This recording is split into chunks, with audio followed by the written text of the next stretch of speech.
And so that will eventually help us in two ways. Number one, we will substantially reduce the cost of living, because a huge portion of the expenditure of citizens is expenditure on food. It goes all the way to 55%. If you reduce that, then you substantially reduce the cost of living. So my assurance to you and to fellow citizens in Kenya is that because of the interventions we've done in the agricultural sector, we have reduced imports of maize, for example, by 80%. And we have reduced imports of sugar by 70%.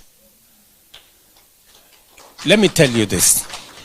We have been spending 500 billion Kenya shillings every year to import food, to import edible oil, to import sugar, maize, wheat, rice, 500 billion shillings every year. It is my intention, at least this year, I have reduced from 500 billion to 280 billion. I've cut off 220 billion. My intention is to cut it down to zero. And we can do it in 3 to 5 years. And it is the reason why, it is not by miracle, it is the reason why we have more money in our foreign exchange. The reason why our foreign exchange has grown from $6 billion to 11.8 is because we are using less of our money to import food which we can grow locally. Are we together? Yes. It doesn't require any magic, doesn't require any rocket science. It just requires making the right decisions. Let me take you to the third issue that was of importance to me, because it is a commitment to the people of Kenya that I made, and it is the subject of education. We all know here that education is the equalizer that makes all of us equal, all children equal. We had a problem with the CBC. I remember when we were in the campaign trail, many people said we should abolish CBC, because parents did not know what was going to happen. They didn't know where junior school was going to be. It was not clear. So when I got into office, the first thing I did was to set up a task force led by Professor Munavu, and I put there very seasoned educationists and other professionals. They came up with a roadmap, which we quickly implemented to sort out CBC.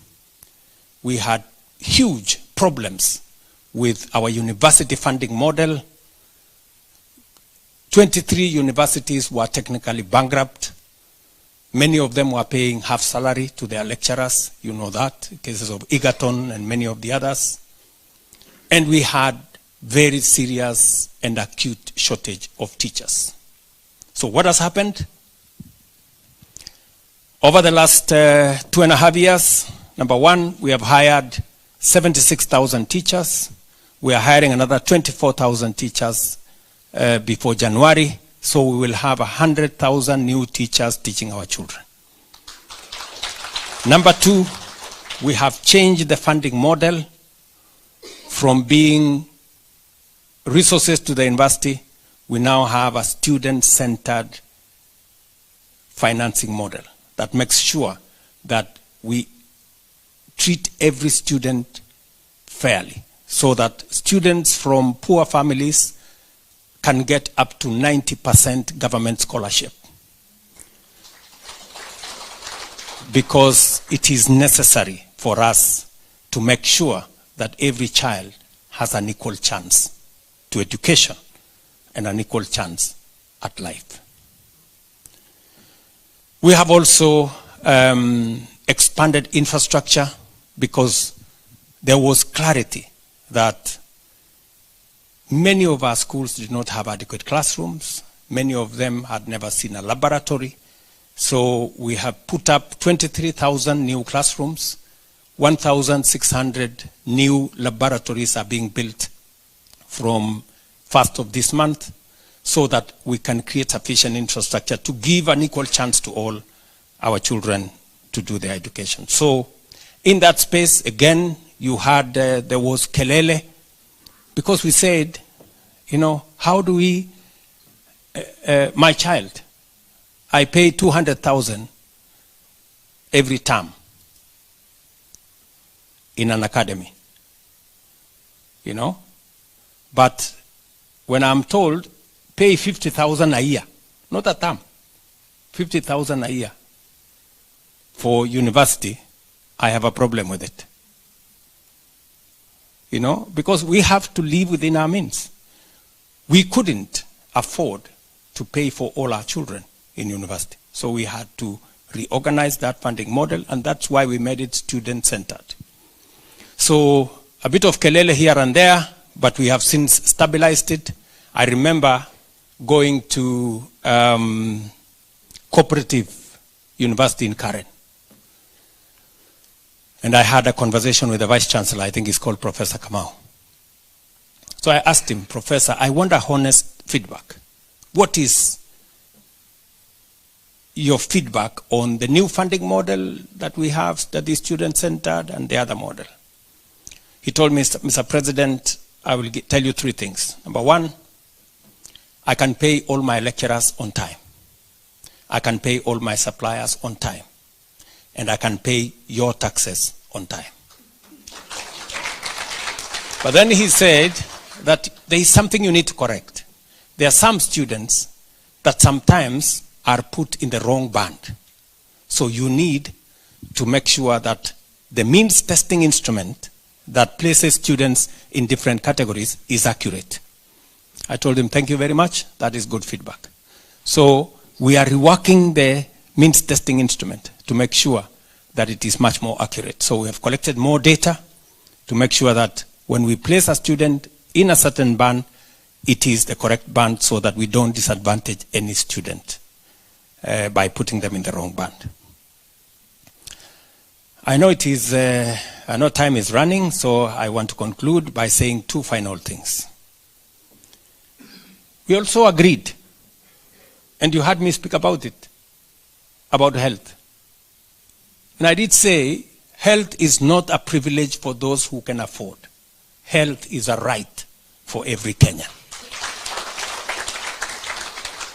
And as a result, we needed to change the health delivery mechanism because it wasn't sensitive.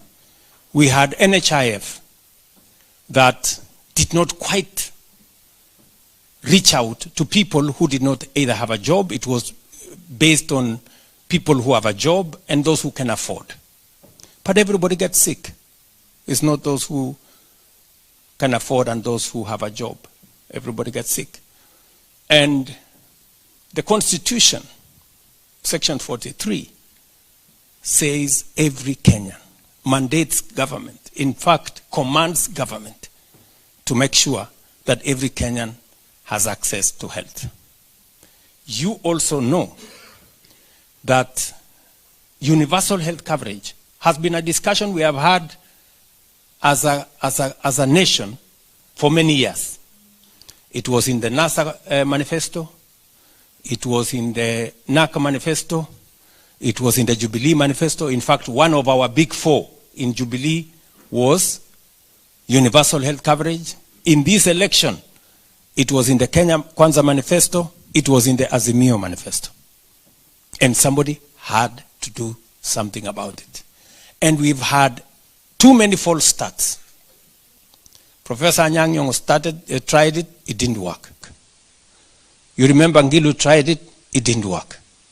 You remember we tried it as the Jubilee, it failed. This time round I said, it cannot fail. Because I have had sufficient experience to be able to deal with this thing. So we put together our universal health coverage plan. I can now tell you with a lot of confidence, all right, that we have a health insurance scheme that leaves no Kenyan behind. I can tell you that. And I want you to try it, right? I want you to try it. Because in the old NHIF, in fact, it was destined to collapse because we had accumulated debts of 30 billion shillings, and it was growing by $1.5 billion every year. It wasn't reducing. So it was destined to crash at some point. So what did I do? We changed the law. We had to start from zero because we had tried to operate with the law the way it was. It failed once, it failed twice, it failed 3 times. It was clear to me that we had something that was fundamentally wrong. So we worked on a new bunch of laws. We replaced the NHIF Act with 5 pieces of legislation. Thankfully, Parliament passed the laws. We changed the contribution structure because, let me tell you, you know very well that the least you could pay under NHIF was 500 shillings. The small people, Mama Mboga, Boda Boda, they paid 500 shillings. William Ruto, the president of Kenya, paid 1,700. How much? 1,700. So a person earning 1 million is paying 1,700. What percentage of his earning is that? 0.01%. Are we together? Mama Mboga, whose income is 5,000 shillings a month, is paying 500. What percentage is that? 10%. So the poor people are paying 10%. The rich guys are paying 0.001%. Is there an element of fairness there?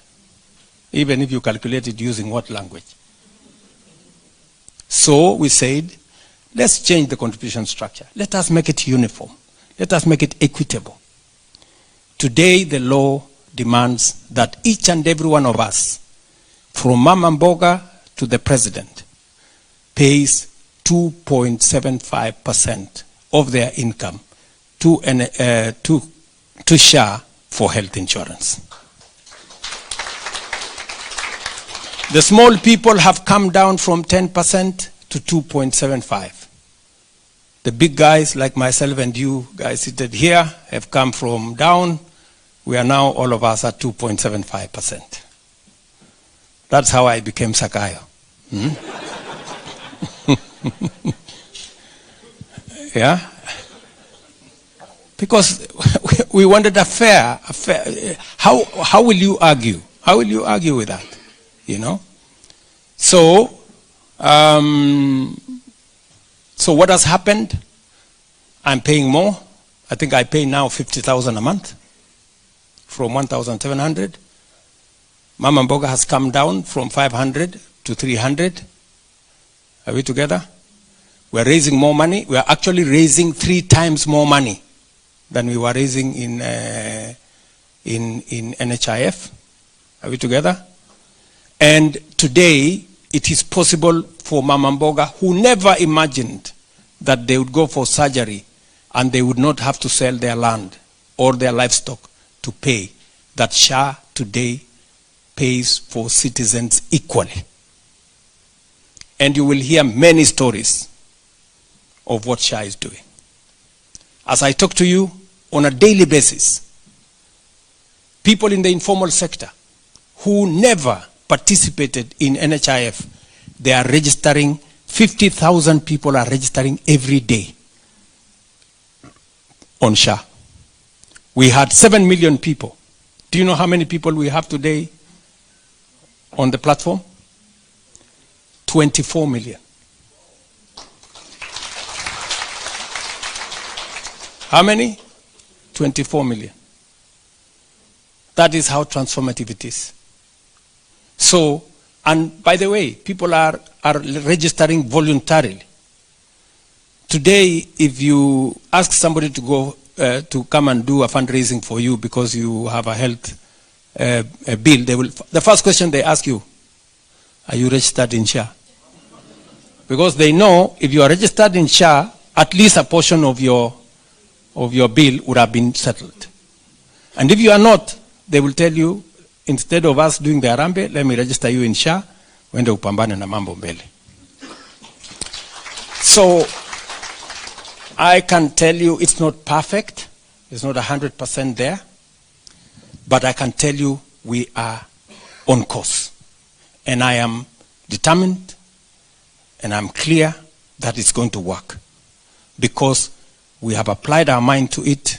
It took us almost a year to put together the legislation that now underpins our health insurance delivery. And my commitment is that to give every Kenyan a chance. If you want to try, *147#. I think that's a correct, somebody correct me if it is wrong. Correct? *147#. You will land on the SHA platform. You can register yourself there. They will take you to a place where they will assess you. And my commitment was let everybody pay pro rata on their income. The indigents, the people who cannot afford to pay, there will be about 1 million, 1.5 million, maybe 2 million, maybe 3, will be paid for by the government of Kenya. That is how we are going to make it universal.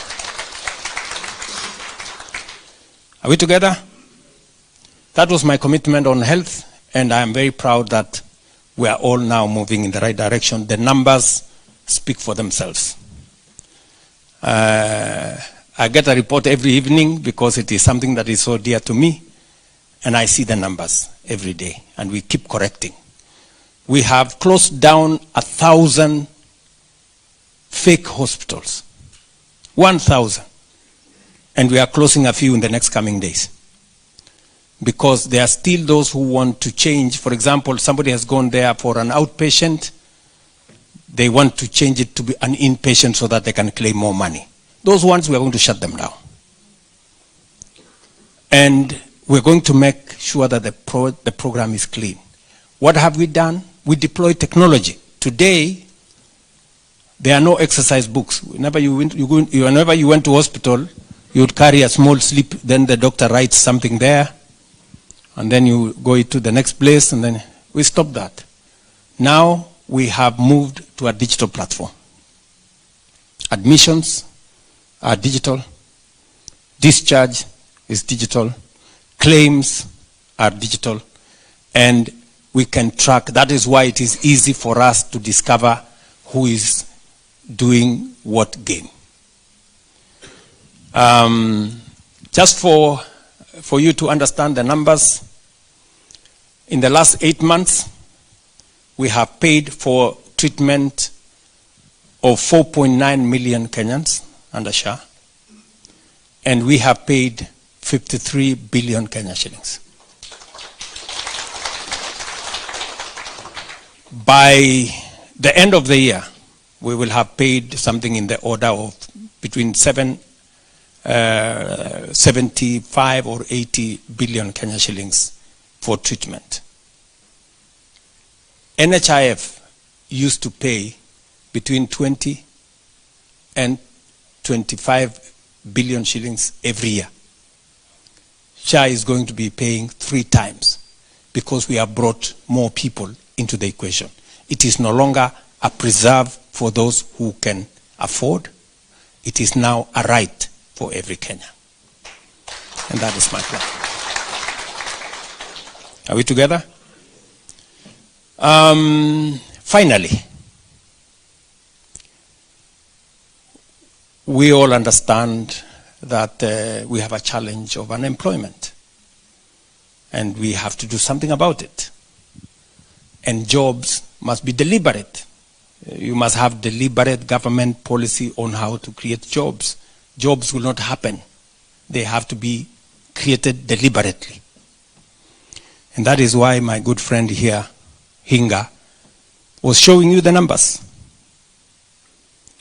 So our program of housing, again, you people know here, housing was a standard manifesto item in all political parties. Every party said, oh, we are going to do housing. This one said, we are going to do housing. Even as in Jubilee, among the big four, one of them was housing. In fact, just so that you know, housing was our plan in 2017. So we went to the campaign, we talked about housing, we said, oh, we are going to do this thing. And we actually went out of our way. So when we won the election, my good friend Uhuru Kenyatta, my boss, then told me, look, this housing, I have a very good person who I know. I met him in South Africa. Okay, we must look for him. I told him, Mr. President, please, let's look for him. We looked for the fellow, we found him. He's called Charles Hinga, this man here.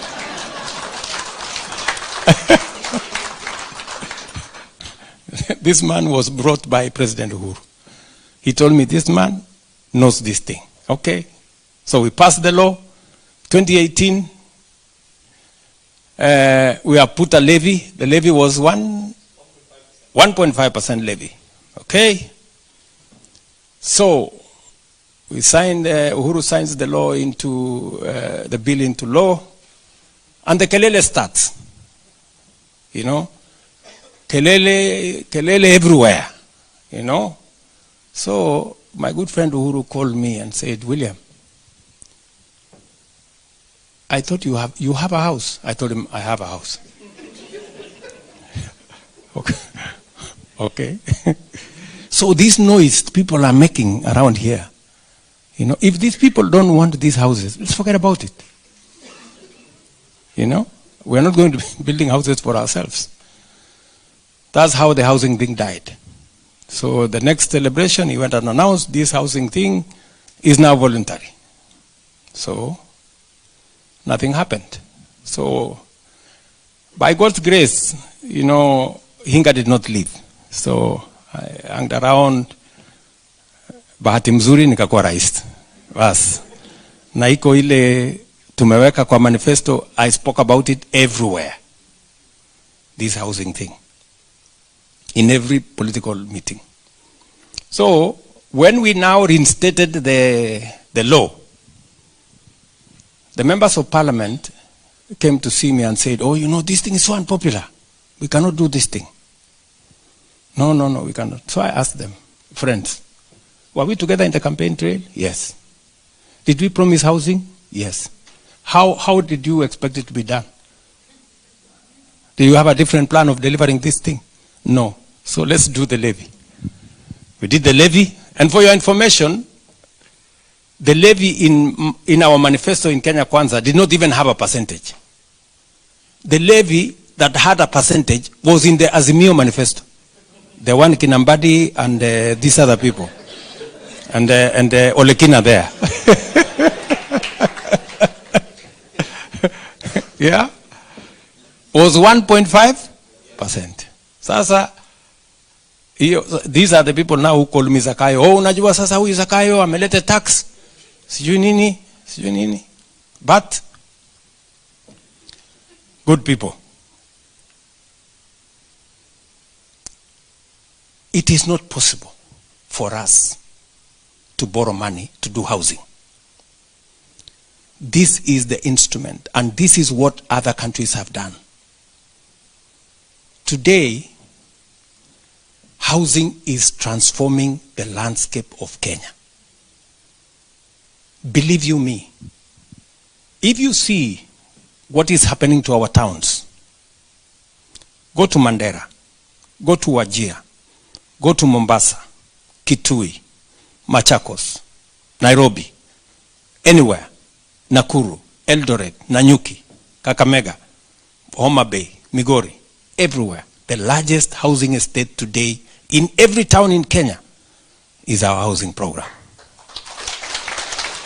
The landscape, the skyline of many towns is changing. And for your information, this is just 1.5 years. Tell me what's going to happen in 5 years, in 10 years, in 20 years. Kenya is going to change fundamentally when we are here. For those of you living here, you will come home and you will be looking for the compass to find your way around. Are we together? And not just that, you've heard from Hinga. Apart from that, we have big dividends. We have 300,000 people now, actual people working. We have architects, quantity surveyors, engineers, plumbers, artisans, electricians, carpenters, masons, name them, working.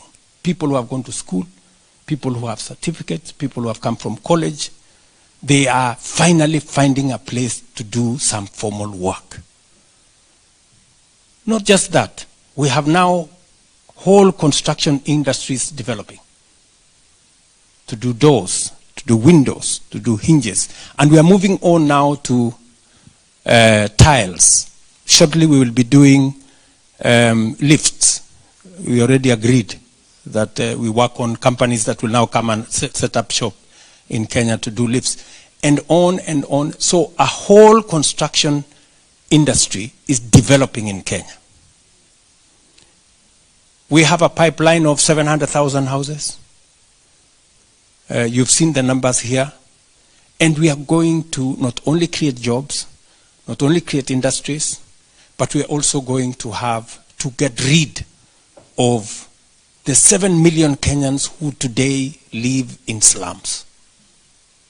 And we're going to have, better living conditions, places of dignity. Sometimes, you find some arguments. Oh, who told this man that we needed houses? I get those kind of things many times. But you see, ask yourself, somebody who shares a toilet with 5 other families, one that you have to pay to use, people who there is no road, electricity much more expensive, water is much more expensive, living in Kenya. For those of us who live in houses that have 2, 3, 4, 5 toilets, you take them for granted. There are people who don't have a toilet. In fact, many of the people that we've given social houses in Mukuru, the best thing they celebrate is not the house.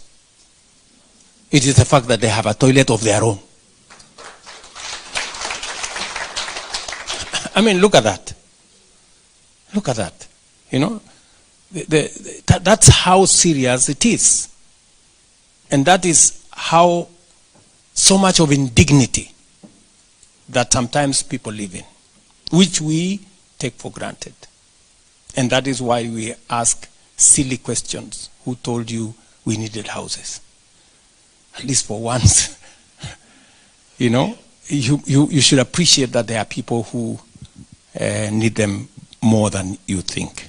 So I was talking to you about jobs. There we are creating jobs. I also made a commitment that we are going to expand the digital superhighway, as we called it, because we needed to bring more people into the space of digital jobs.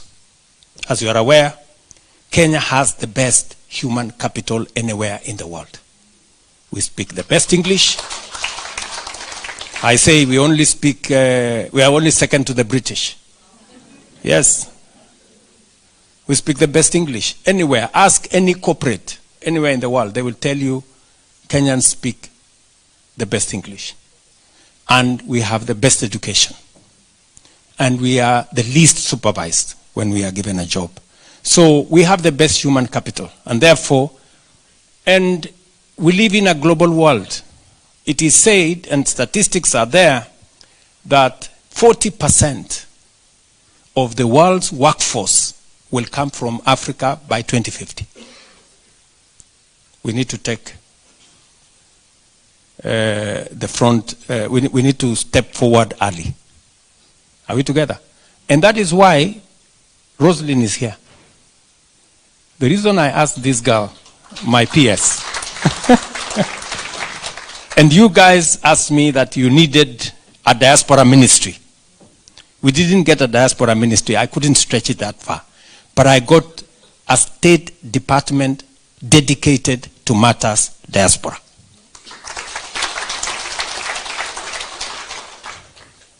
And today we have streamlined, with the assistance of the State Department of Diaspora, working with the Ministry of Labor, we have streamlined, apart from the jobs we are creating in our housing and other public sector infrastructure, we have now identified labor mobility, that Kenyans, being a strong workforce, we can work anywhere in the world.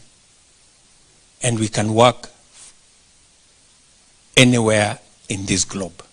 And that is why we have straightened, we've made it much more clear. We have eliminated characters who are taking advantage of Kenyans. There was a lot of fraud. We had 1,600 registered, those agencies, they are called what? Yes, private recruitment agencies. We had 1,600 of them. Many of them were crooks. We deregistered almost 900 of them because they had one problem or another. We demanded that any job placement must be put on the portal. We now have a portal so that we can make sure that we can track any Kenyan who is going to work outside Kenya. We must know where they are going, which company is employing them, how much are they being paid, what kind of job are they doing, and how do we get them to come home when it is necessary. And that's the job Roslyn has. Because we have streamlined that whole space,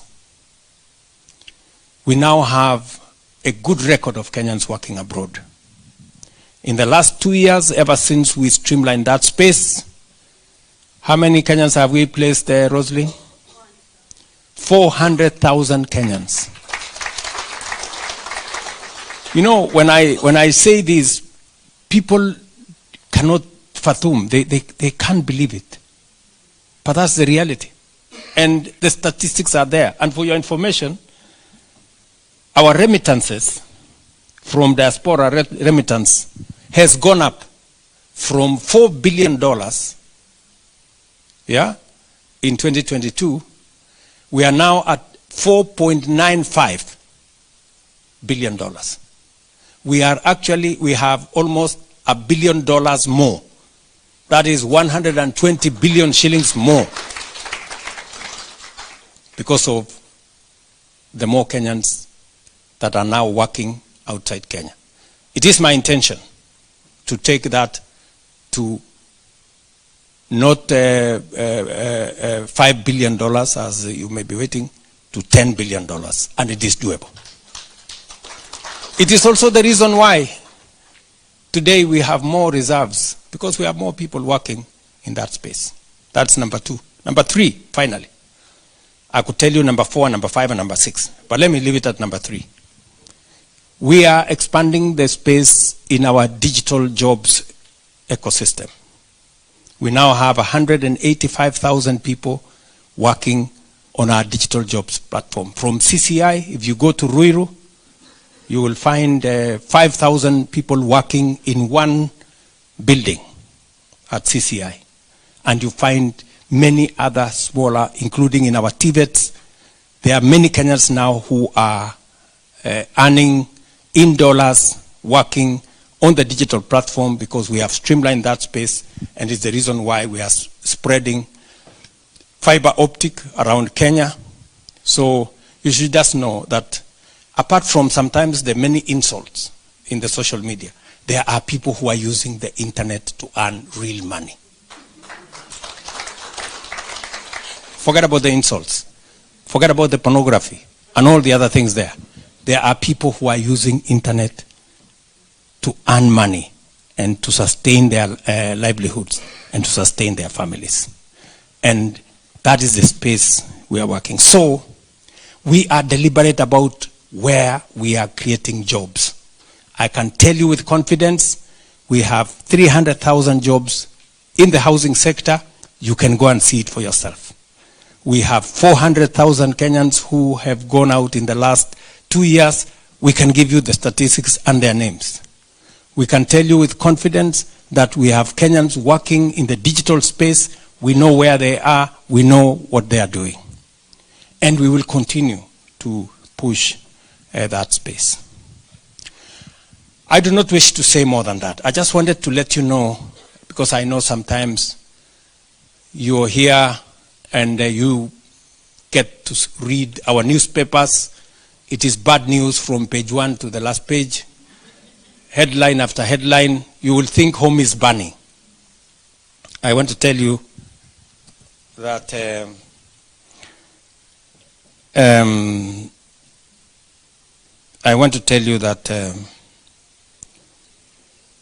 somebody is telling me some information here. You will come and tell them. I don't know. You will come and tell them. So this is what it is. So my ask of you is, we have a country to look after. I did promise that I will lead from the front. I want to tell you, I will lead from the front.